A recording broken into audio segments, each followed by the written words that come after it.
Hello, everyone, and welcome to another Code Remix Weekly. I'm one of your usual hosts, Sam, and with me today here is Modern head of the platform team, Kevin Carpenter. Say hello, Kevin. Hello. Great to be here. Yeah, and today we're here to be talking about a change in the Open Rewrite API, or rather, a new extensibility mechanism for building higher level semantic constructs on top of LST elements. So if you're a regular watcher of the Code Remix Weekly or otherwise participate in writing the Open Rewrite community or writing recipes, you're familiar with the LST as it currently exists. We have this representation of code that has all of the formatting and all of the relevant metadata, type attribution for a variety of different languages and data formats, uh, so that the uh, the the kind of challenge we've always had is that it's a very concrete, it's a fairly low level representation of code, uh, and then there are many like higher level semantic constructs that you might want to layer on top of that. And where should that go, or where should derived information go? And so, let me give you kind of an example. If you have like JSON document or one of these kind of arbitrary data formats that could potentially represent anything, you might want to have extension methods for your particular domain. Like imagine you had, I don't know, a JSON document that represented the customer list at your business, right? You might want to, if you were making recipes that operated on this particular kind of JSON document, have utility methods on hand that would facilitate doing that, working in that particular domain. And so where would you put such utility methods? If you add them to some utilities class, they might not be particularly discoverable. And so there's like a temptation, and a very understandable temptation, to put those methods directly onto the classes that represent the LST elements themselves. The challenge that leaves us as the maintainers of the Open Rewrite framework, as well as for users of the Open Rewrite framework, is that um, you could have just an unbounded amount of API surface area being added. Since for any one of these LSTs formats, they could represent any number of different domains or things of interest. So, like, do we just keep packing more and more and more methods into the LST elements, potentially kind of drowning out the commonly used one with a lot of highly specialized elements? So this was kind of the design problem that we were confronted with, because we would get like well-intentioned and useful pull requests from the community, um, which would add to the API surface area, and it would always be a bit of an internal struggle. Like, well, we want to facilitate working in this domain, working in this way, but we don't want to be expanding our the API surface area of the LST elements themselves on the regular, uh, and then be stuck with a kind of an overbearing maintenance burden because of that. So the system that we came up with to handle this, we're calling traits. And this is a design pattern that has existed before and beyond Open Rewrite. And so we're implementing, or have implemented, the trait pattern in Open Rewrite itself. And if I'll start sharing my screen in a second here, and we'll start looking at some of the new API changes. And you mentioned that it's often tempting for us as maintainers of the framework to put this on the LST elements themselves. I think in a Yeah, lot of cases earlier on, we did that because this traits API didn't exist. So it's exciting that yeah, we've got this now. totally. Yeah, and it would lead to like, because we didn't have a clear line of like, or a clear criteria of like what is right to put into the LST element classes themselves, and what is better spent elsewhere. So now there is this now there's a trait system to adapt to that. And at kind of the root, most simple concept, a trait is an interface, and it has a cursor, and and inside of a cursor there is a tree element. A tree element being, any is a tree. So this doesn't look like a whole heck of a lot on its own. So let's try to make this make a little bit more sense by looking at a subclass that implements this and see how that's used in recipes. Because ultimately, that's kind of what it's all about, making recipe authoring easier and more powerful, allowing people to work with higher level semantic constructs. But we'll keep it simple and basic to start with, looking at a trait that has been implemented for the Java LST, literal. So the literal trait, uh, identifies any LST element that is a literal, or like a list literal. So this guy can be either. So this can kind of represent literal values or list literals. Like new array, and not list literals exactly, but like a new array. An array initializer is essentially another kind of literal. Uh, Even if the Java LST doesn't represent these two things with the same class, like there's a j.literal and there's a j.new array, and those are separate classes, you would frequently want to do the same kinds of things with these different LST elements, because practically they're used in similar contexts or for similar things. So we might be in a situation where you would want to treat them interchangeably, essentially, and make a new abstraction which encapsulates the shared behavior or attributes of j.literals and j.new arrays. Um, and so, on this literal trait, there are, methods like get value, and that can be used to get the value kind of regardless of what's underneath or what's wrapped in the trait. And traits tend to have matcher classes, which typically extend this simple trait matcher class, which allow you to filter through a complex LST and identify just those pieces of the LST which match this particular trait, whatever the trait might be. And so when overriding simple trait matcher, typically all you need to do to get the most basic matcher is override this test method, which just takes in a cursor that points to a particular LST element and say, yes or no, the LST element pointed to by this cursor is an instance of, or can be represented with this trait. And if it can, you get the trait. Otherwise, you get null. So let's see kind of an example of like how this gets used in practice within a recipe. So let's just go look at the usage of this.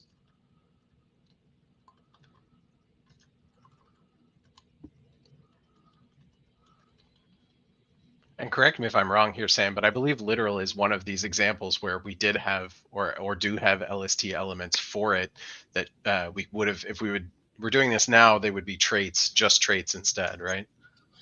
Yeah, I don't remember if for like j.literal in particular, if there was anything that we removed from the I see. LST element once this one was available, or if this was just a convenient example of, or a simple example of. I see. So the literal trait is mostly used inside of the annotator,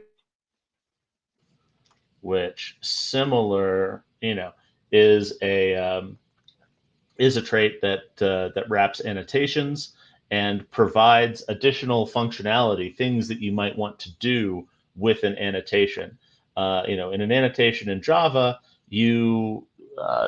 some annotations can be configured with parameters, and there is a special parameter that named value, where if you have an annotation type that has a parameter named value, you don't have to name that parameter when configuring it. What's an example of an annotation that accepts an argument?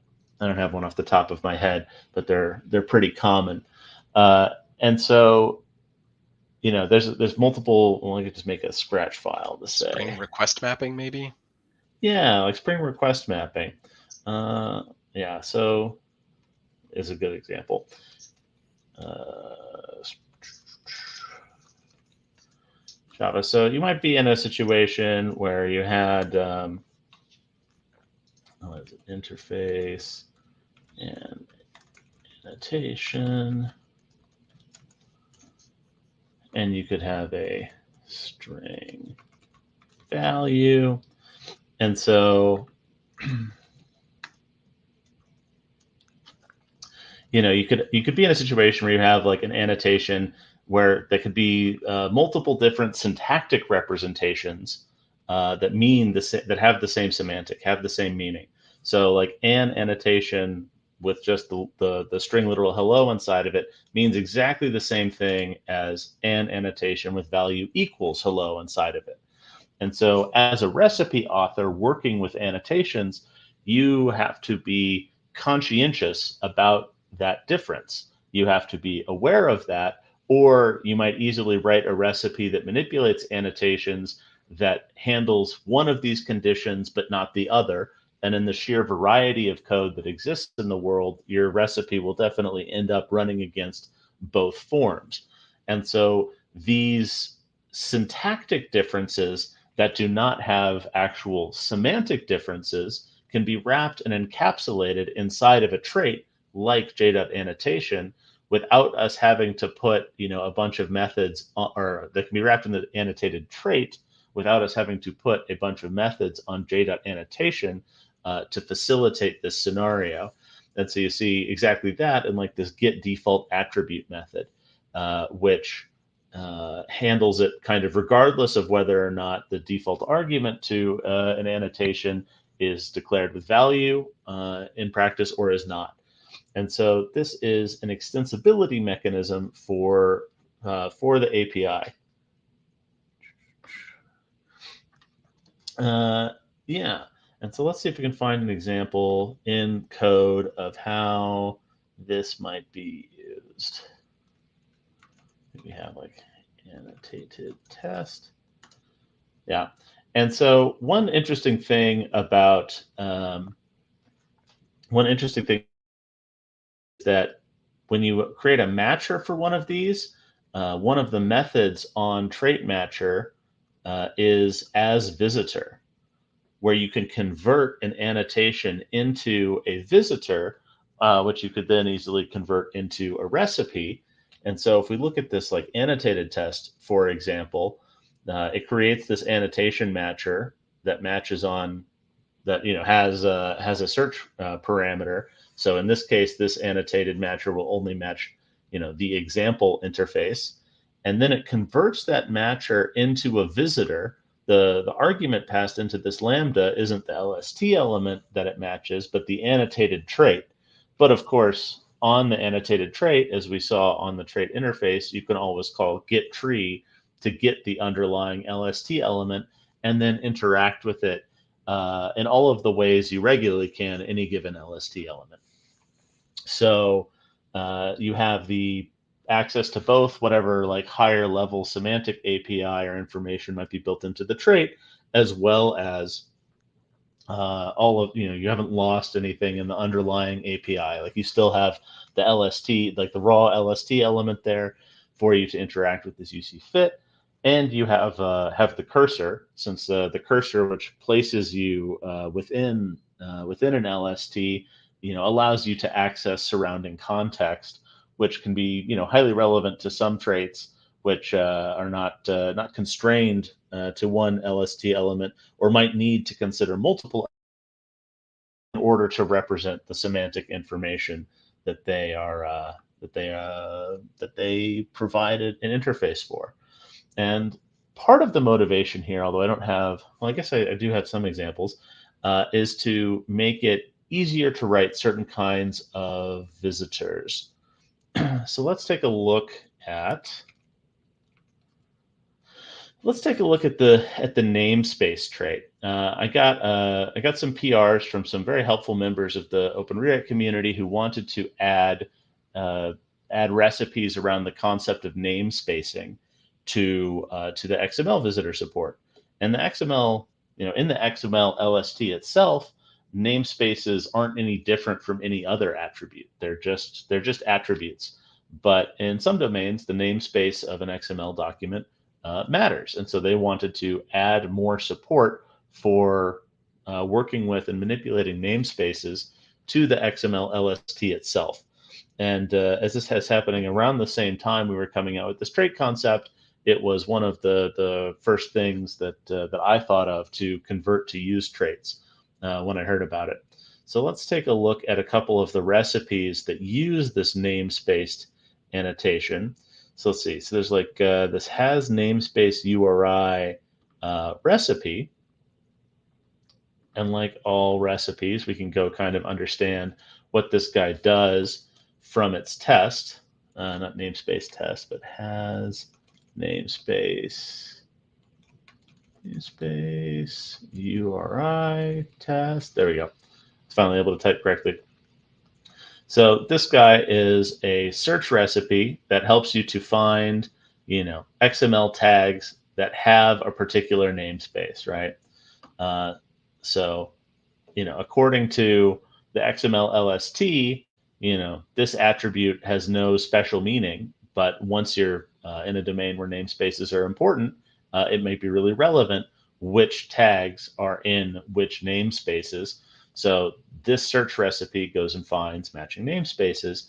And now that I've converted this recipe to use traits, let's have a look at what its implementation looks like, as we can get really concrete about what a recipe that uses traits might look like. And so in this case, the entire recipe is kind of just implemented via the trait because all of the functionality this recipe needs is built into the trait itself. In the namespace trait or in its matcher, we added the relevant parameters that this recipe and a couple others like it might want to search for, and then just use the asVisitor method to to get access to all instances of namespaced within any given LST that match the criteria of this particular matcher, and make a search result or not, depending upon what we find. And part of the motivation here, although we haven't gotten too far, we don't have too many examples of this yet, is to create a maybe slightly more declarative syntax for implementing recipes in Java and other JVM languages, such that it would be easier, at least in some scenarios, AI to sketch out recipes for you. And obviously, you can use generative AI right now to. Sorry, Sam. Can you repeat that last part? Yeah. It would Thanks, be Kevin. easier in some cases. Yeah. I'm on hotel Wi-Fi right now, attending Uber conference, as I've maybe mentioned in some previous code remixes. So thanks, Kevin, for letting me know when my internet dips out for a minute and I need to repeat something. So I think what I was saying was that part of the motivation for this, coming up with traits and coming up with matchers for them and having syntaxes like this available, which maybe look a little bit more declarative than actually going and implementing, the complexities of a whole visitor by hand, is to make it easier to use generative AI to generate recipes. If you've generative AI has a certain amount of promise for helping us with this stuff, but it's not with hallucinations and such. It's not sufficiently reliable that you'd actually want to just like let it loose on your code base of tens of thousands of files or more, and just pray that it didn't hallucinate any of the results. So rather than use it to actually make code changes, we're like, well, let's use it to make recipes. And we're kind of looking towards a day where we could like bootstrap the creation of a new migration recipe for a library that comes out with a new version, or a new version of Java or whatever, by like taking like a release notes file, like a release notes markdown file, feeding it into an AI model and having it spit out recipes in a format kind of like this, based upon what could be interpreted from that README. Not as the final product necessarily, but like as the first draft of a recipe to get you started. Starting point, nice. Yeah.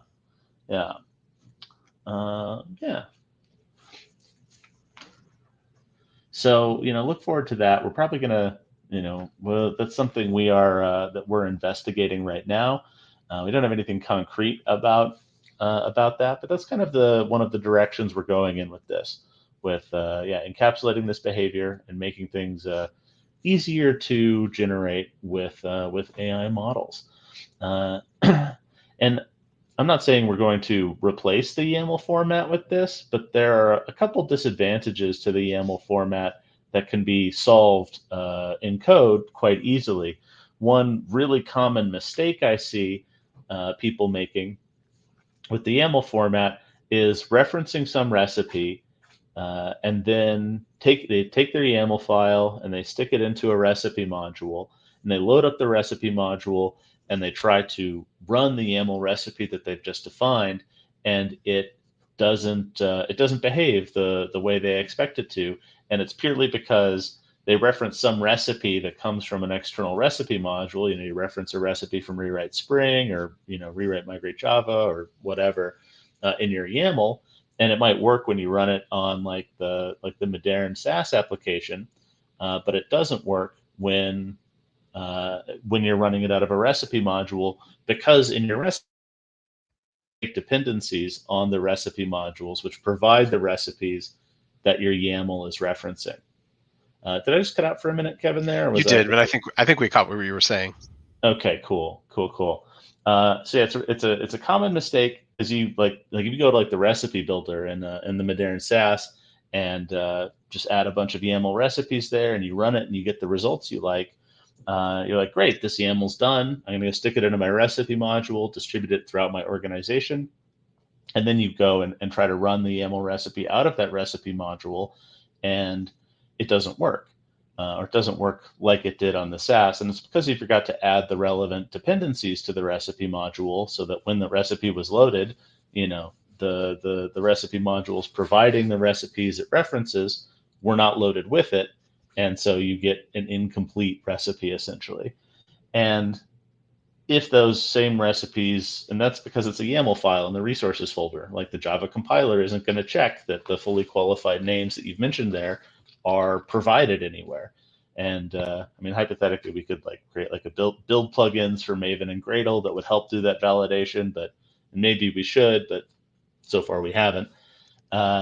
Well, correct me if I'm wrong. Yeah. I think there's the IntelliJ Ultimate Edition Open Rewrite support, I believe, does some of that, right? Like, I don't know if it actually, I haven't tested this yet, but I don't know if it actually checks if the recipe's there, but I know there's some help with building YAML recipes in the IDE and the Ultimate Edition Open Rewrite support. Yeah. If you were using, that's absolutely right. If you're using the Ultimate Edition of IntelliJ and editing rewrite YAML file, you do get some built-in editor support, which is really helpful. And it does, it will it'll try to autocomplete, like if you're typing the fully qualified name of a recipe, and it'll only autocomplete with stuff that's actually on the class path of that project. So if you're composing your recipes that way, your YAML recipes that way, you are unlikely to make this mistake without noticing.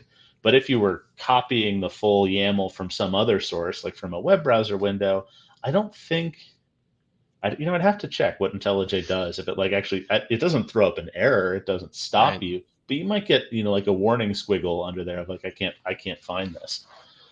So we're kind of thinking that that in the future we might maybe have a middle ground, let's say, between the fully imperative style, like visitor-based Java recipe, and the fully declarative YAML format of maybe a mixed declarative imperative-ish Java format that could, bring some of the type safety and static verification of a Java source file to the terse or easier to read kind of declarative presentation of code. So that's kind of what we're looking forward to there. It'd be nice to have, because that's now compilable. Like, you have to have those dependencies there for these to compile. Right. Do we have any examples yet where we use traits to in non-search recipes, or have it exclusively up to this point been used in search recipes? That is an excellent question, Kevin. And I do have an example, again, with the namespaced trait of it being used within the body of another recipe, within the body of a visitor, without being the entire recipe itself. So let me let me pull that up real quick. Figure out where that is. I'll share my screen again.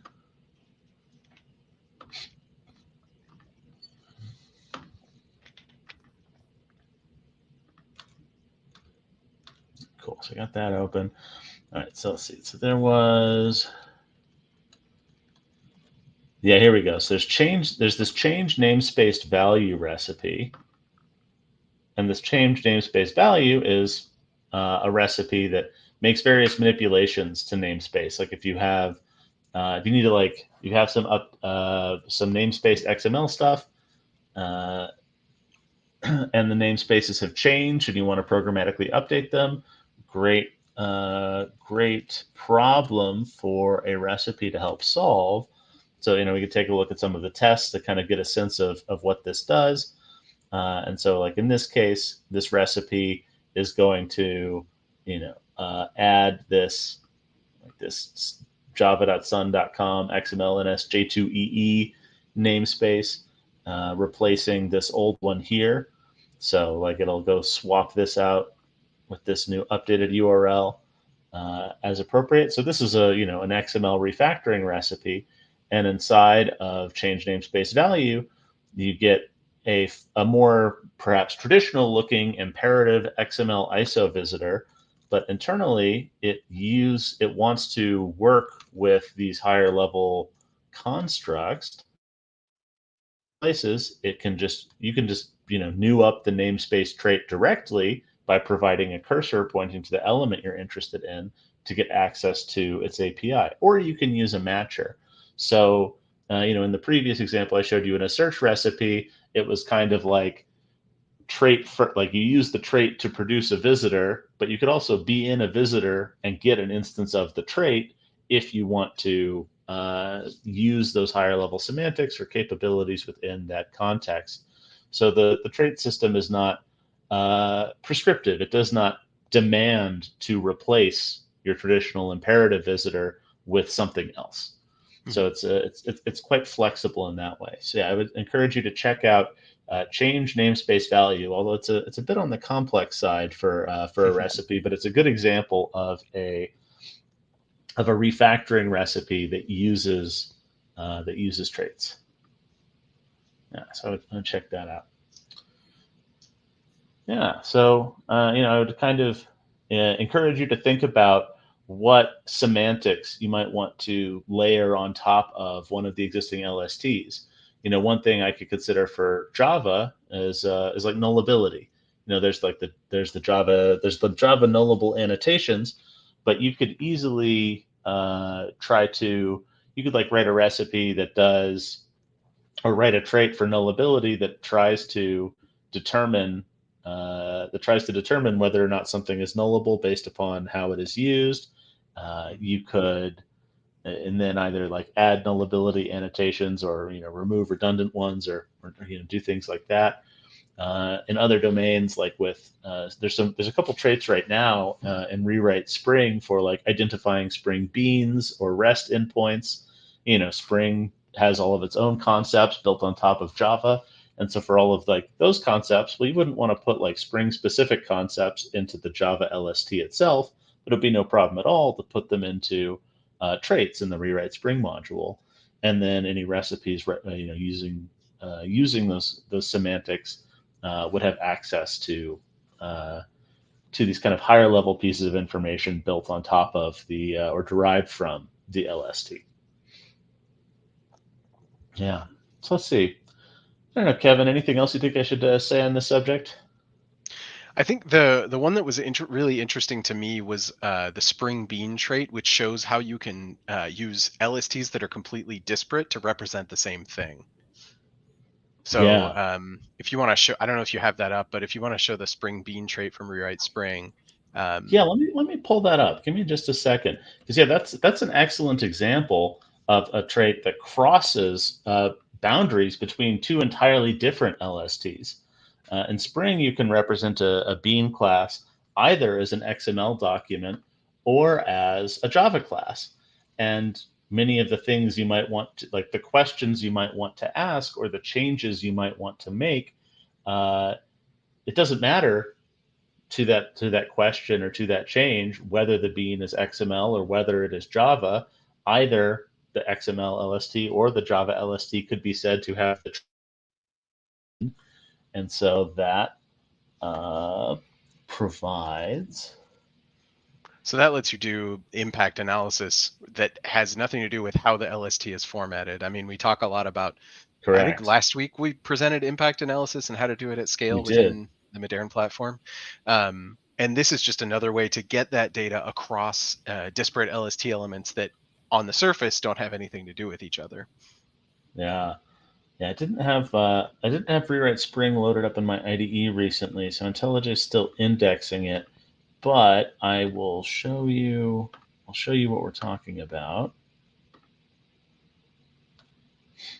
Okay, so like here is the SpringBean trait. IntelliJ is still indexing, and we don't have all the lovely syntax highlighting we're used to.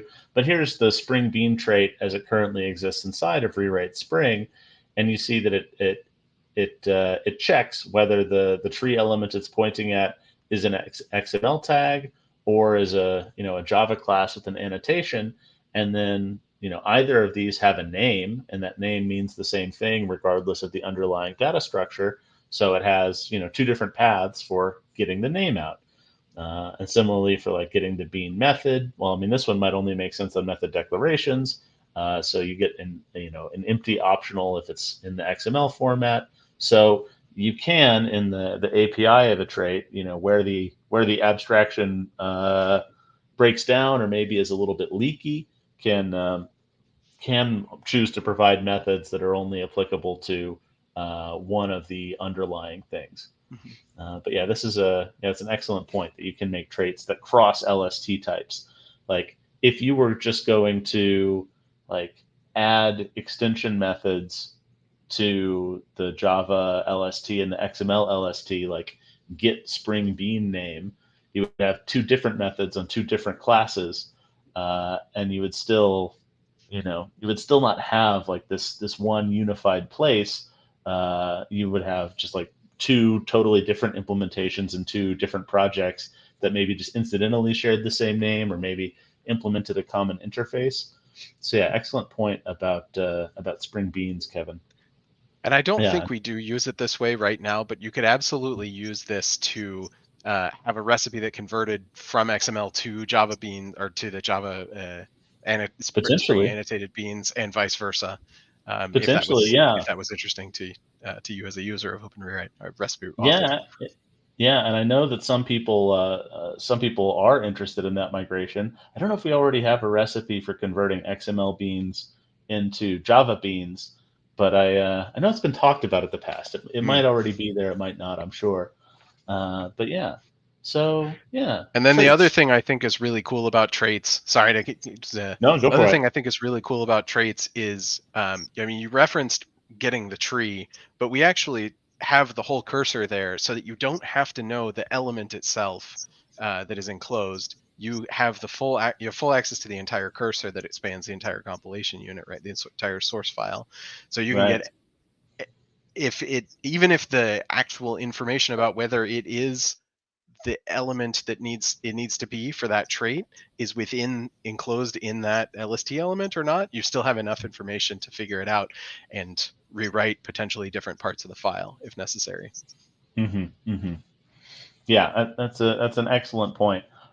Because traits are intended to be this like a higher level semantic layered over an LST element or more, often higher level things than the LST element itself depend upon the context it's in. And since a cursor, the most basic form of a trait being a cursor and the element it points to means you haven't lost that connection to the context that the element exists in and can go ask questions about parents and sibling elements and such. So yeah, that's an excellent point, Kevin. Yeah, let's see. Do we have some announcements we should be making this week? I I think we do. have. Yeah. Let me go check.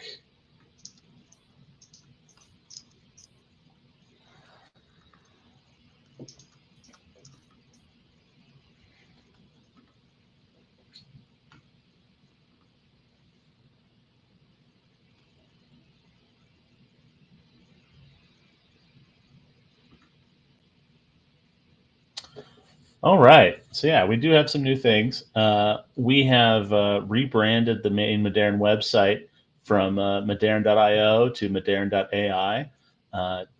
Go check that out. Don't worry, we haven't. We're not replacing all of our existing hand authored recipes with generative AI model or anything like that. We're not just a wrapper around Chat GPT or anything, but we do intend to, where it makes sense, use generative AI and related technologies to enhance the experience of authoring and running recipes as much as possible. And already use it in the Modern SaaS for natural language search, as well as within some recipes for doing clustering or data analysis type stuff. So yeah, go check out the rebranded modern.ai website. Although note that if you're using the public Modern SaaS application, that it is still under modern.io. So if you want to go run recipes on the some 30,000 repositories that we have ingested in open source, do continue to visit and use app.modern.io to your heart's content. Also relevant is we did a release of Open Rewrite, the 8.30 release, which includes the new trait API I've been talking about. So you can go try it out right now without having to use snapshot versions. Yeah. Let's see. And to help out our good friends at Gradle, there's a new recipe to migrate from Gradle Enterprise to their rebranded Develocity tool. So if you are a user of Gradle or Maven and used Gradle Enterprise to enhance your builds with telemetry, analysis, and build caching, you may wish to run that recipe across all of your repositories to up the name. We've added a rewrite Docker recipe module, which allows you to analyze Docker base images with data tables, and more recipes can be added there all the time. So if you are a user of Docker or have a lot of Docker files that you find yourself wanting to do a programmatic manipulation for, know that any recipes you might want to contribute back have a home. Let's see. Rewrite Micrometer now supports the 1.13 migration. Johannes Jank contributed that, longtime friend of Open Rewrite. And it's also hooked into the Spring Boot 3.3 migrations now. So if you're running the Spring Boot 3.3 migrations, you should see a few more Micrometer relevant updates in there for your stats and telemetry. And Rewrite Quarkus now contains some recipes to migrate away from Java EE7. So thanks to, that's also coming from the open source community. So thanks everyone for that. Yeah, and it was a fun little thing where our longtime friend of the project, Shannon, and Gradle enthusiast notified us that there was a new Gradle release by running a Gradle wrapper update recipe across all of the 40 or so Open Rewrite repositories. Within like 5 minutes of the newest version of Gradle coming out, we learned that the new Gradle release had happened because all of our builds were updated to use it. So thanks Shannon for that. And anyone else who has a bunch of Gradle repositories you're looking to keep current, go check out the Gradle wrapper upgrade recipe. Let's see. And those of you who were here maybe a couple weeks ago when Tim and I interviewed, open source contributor Yinta, we now have a blog post on the new modern.ai website representing that. So if you missed that one or just prefer to get your interviews in a textual format, I encourage you to check out that blog post. Yeah. And then if any of you guys are at UberConf right now, stop by the Modern booth, say hi to me and the other people from Modern who are here. And if you happen to be at We Are Developers in Berlin, be sure to catch Tim there and say hi to him as well. Yeah. Okay, I think that's about all we have for today. So thanks everyone who came and joined us. Hope traits are useful and interesting to you. And thanks, Kevin, for joining in and keeping me company today. It's always thanks, Sam. It's been fun. Yeah, it's always nice to have a friend along rather than just screaming into the void, as it were. I hear ya. Yeah. All right then. Well, until next time, this has been your Weekly Code Remix. I'm Sam, and thanks for watching.